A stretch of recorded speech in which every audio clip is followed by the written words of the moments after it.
ہم کو روک نہ پائے گی جو حق کی راہ میں آئے گی، دیوار گرا دی جائے گی۔ ہم کو روک نہ پائے گی جو حق کی راہ میں آئے گی۔ نحمدہ ونصلی علی رسولہ الکریم، اما بعد۔ معزز سامعین، السلام علیکم ورحمۃ اللہ وبرکاتہ۔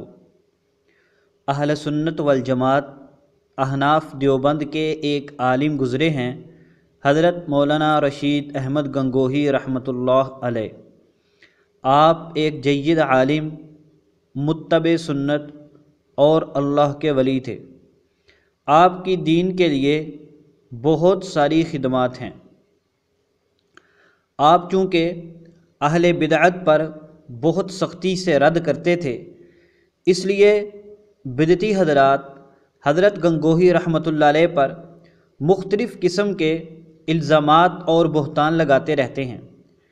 ایک انہوں نے حضرت گنگوہی رحمۃ اللہ علیہ پر یہ بہتان بھی لگایا ہے کہ آپ شیعہ کو، روافض کو مسلمان سمجھتے ہیں۔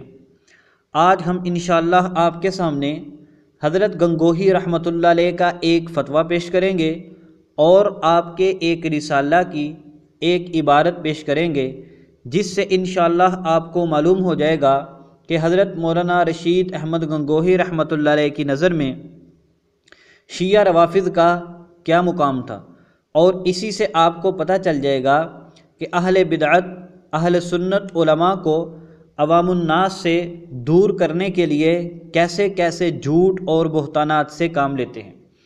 لو جی، یہ ہمارے سامنے کتاب ہے تالیفات رشیدیہ، اس کے ساتھ ہے فتاوی رشیدیہ مکمل۔ یہ چھپا ہے ادارہ اسلامیات لاہور پاکستان سے۔ اس فتاوی کے ساتھ حضرت گنگوہی رحمۃ اللہ علیہ کے بہت سارے رسائل بھی ہیں، جیسا کہ آپ یہ ٹائٹل کے اوپر دیکھ سکتے ہیں۔ دائیں طرف بہت سارے رسائل کے نام بھی لکھے ہوئے ہیں۔ فتاوی رشیدیہ ادارہ اسلامیات لاہور سے چھپا ہوا، اس کا صفحہ نمبر ہے 383۔ اس میں حضرت گنگوہی رحمۃ اللہ علیہ سے سوال کیا گیا، جو عورت سنیہ رافضی کے تحت میں بعد ظہور رفض کے بخوشی خاطر رہ چکی ہو، پھر رفض یا دوسری شے کو حلہ قرار دے کر بلا طلاق علیحدہ ہو جائے اور سنی سے نکاح کر لیوے، تو یہ نکاح بلا طلاق شیعہ کے کیا حکم رکھتا ہے؟ اور دوسرا انہوں نے ساتھ پوچھا، اور اولاد سنی کی اگر رافضی ہو جائے تو پدر سنی کے ترکہ سے محروم الارث ہوگی یا نہیں؟ یہ سوال تھا حضرت گنگوہی رحمۃ اللہ علیہ سے۔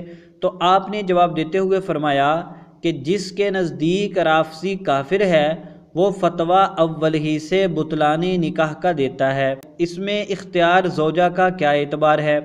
پس جب چاہے علیحدہ ہو کر عدت کر کے نکاح دوسرے سے کر سکتی ہے۔ یہ آپ نے اس جواب کا پہلا قول بیان کیا ہے، مطلب کہ جس کے نزدیک، جن علماء کے نزدیک رافضی کافر ہے، یعنی وہ اول سے ہی کہتے ہیں کہ سنیہ عورت کا رافضی سے نکاح ہی نہیں ہوا، تو جب نکاح ہی نہیں ہوا تو اس میں زوجہ کے اختیار کا کیا اعتبار ہے؟ تو جب چاہے اس سے علیحدہ ہو کر دوسرے سنی مرد سے نکاح کر سکتی ہے۔ اس کے ساتھ آپ نے دوسری صورت بیان کی، اور جو فاسق کہتے ہیں، یعنی جن علماء کے نزدیک روافض فاسق ہیں، ان کے نزدیک یہ امر ہرگز درست نہیں کہ نکاح اول صحیح ہو چکا ہے۔ یعنی جو علماء روافض کو فاسق سمجھتے ہیں، ان کے نزدیک تو یہ نکاح اول سے ہی صحیح ہے۔ آگے حضرت اپنی رائے بیان کرتے ہوئے فرماتے ہیں، اور بندہ اول مذہب رکھتا ہے۔ سبحان اللہ، اس عبارت کو انتہائی غور سے دیکھیے، اہل بدعت حضرات خاص طور پر، اور اہل سنت بھی دیکھیے، تاکہ آپ کے سامنے اگر کوئی بدعتی شخص حضرت گنگوہی رحمۃ اللہ علیہ پر اعتراض کرے روافض کی تکفیر کے بارے میں، تو آپ اس کے منہ پر یہ فتویٰ مارے۔ آپ فرماتے ہیں، اور بندہ اول مذہب رکھتا ہے، فقط واللہ تعالی اعلم۔ یعنی پہلا قول کیا تھا کہ جس کے نزدیک رافضی کافر ہے، وہ فتویٰ اول ہی سے بطلان نکاح کا دیتا ہے۔ انتہائی قابل غور بات ہے۔ تو آپ فرماتے ہیں اور بندہ اول مذہب رکھتا ہے، معلوم ہوا کہ حضرت گنگوہی رحمۃ اللہ علیہ کے نزدیک رافضی کافر ہیں اور سنیہ عورت کا نکاح رافضی سے جائز نہیں ہے۔ اور آپ نے ساتھ یہ بھی فرما دیا کہ رافضی اولاد سنی کو ترکہ سنی سے نہ ملے گا۔ فقط واللہ تعالی عالم۔ یہ جناب ہے فتاوی رشیدیہ، اس کے ساتھ ہے تالیفات رشیدیہ، ادارہ اسلامیہ لاہور سے چھپا ہوا، اور اس کا صفحہ نمبر ہے 383۔ اس کے ساتھ بطور فائدہ کہ آپ ایک اور بات بھی سنیے، حضرت گنگوہی رحمۃ اللہ علیہ کے زمانے میں شیعہ نے چند سوالات لکھے اور اہل سنت عوام کو دے کر گمراہ کر رہے تھے۔ وہ سوال حضرت گنگوہی رحمۃ اللہ علیہ تک بھی پہنچے، آپ نے ان سوالات کے یقین کرے اتنے زبردست جواب دیے ہیں نا کہ میرے خیال میں رافضی آج تک ان جوابات کے اوپر جواب دینے کی ہمت نہیں کر سکے۔ اس کا آپ نے نام رکھا ہدایت الشیعہ۔ سبحان اللہ، حضرت گنگوہی رحمۃ اللہ علیہ کی کیا زبردست کتاب ہے وہ، آپ اس کتاب کو ذرا پڑھیں، غور سے پڑھیں اور دیکھیں آپ نے روافض کے ایک ایک اعتراض کی کیسے دجیاں اڑا کے رکھ دی ہیں۔ بڑی زبردست کتاب ہے، انشاءاللہ اگر اللہ نے ہمیں توفیق دی ہم اس کو تصحیح اور تخریج کے ساتھ شائع کریں گے۔ بڑی زبردست کتاب ہے روافض کو سمجھنے کے لیے۔ اس میں آپ لکھتے ہیں، یہ صفحہ نمبر 592 ہے، یعنی یہ وہی تالیفات رشیدیہ ہے جو بڑی کتاب ہے۔ اس میں آپ نے لکھا، اور سائل جیسا شیعہ بے ادب ہر چند کی کلمہ توحید زبان سے کہے لیکن مسلمان نہیں ہو سکتا، کیونکہ اگر ایک آیت قرآن شریف کا کوئی کلمہ گو منکر یا مکذب ہو تو وہ کافر ہوتا ہے، کلمہ پڑھنے اور قبلہ کی طرف منہ کرنے سے مومن نہیں ہوتا۔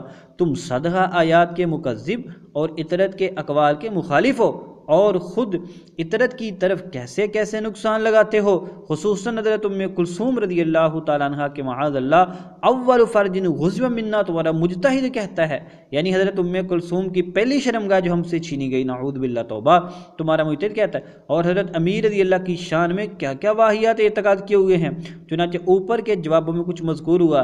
پھر دعویٰ محبت و تمسک ثقلین کا کس منہ سے کرتے ہو، حضرت جو سرافسی کو کہتے ہیں، اور کچھ شرم کرو۔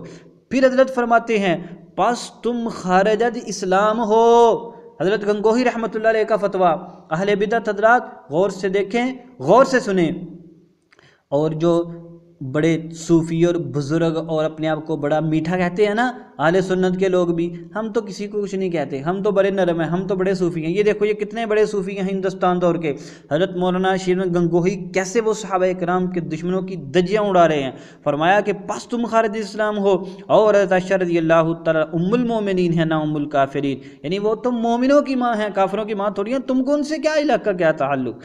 اذیت محبوبہ رسول خدا اذیت رسول اللہ ہے، اور موذی رسول کا کافر ہے، یعنی حضور پاک صلی اللہ علیہ وسلم کو دکھ دینے والا، اور پھر بعد تسلیم آگ پر لعنت ہے، اور آگ اپنی مادر کا جنت میں نہیں جاتا، یعنی نافرمان۔ ام المومنین اکمل المقربین، محبوبہ رسول امین کا آگ قطعاً جہنمی ہے، یعنی پکا ٹھکا جہنمی ہے، حضرت عائشہ رضی اللہ تعالیٰ عنہ کا نافرمان۔ اور ایسے شریروں کی تکفیر و تصفیق ہر مسلمان پر واجب ہے۔ آئے ہائے ہائے، کتنی زبردست بات فرمائی، فرمایا کہ ایسے شریروں کو کافر قرار دینا اور کم از کم ان کو فاسق قرار دینا ہر مسلمان کے اوپر واجب ہے۔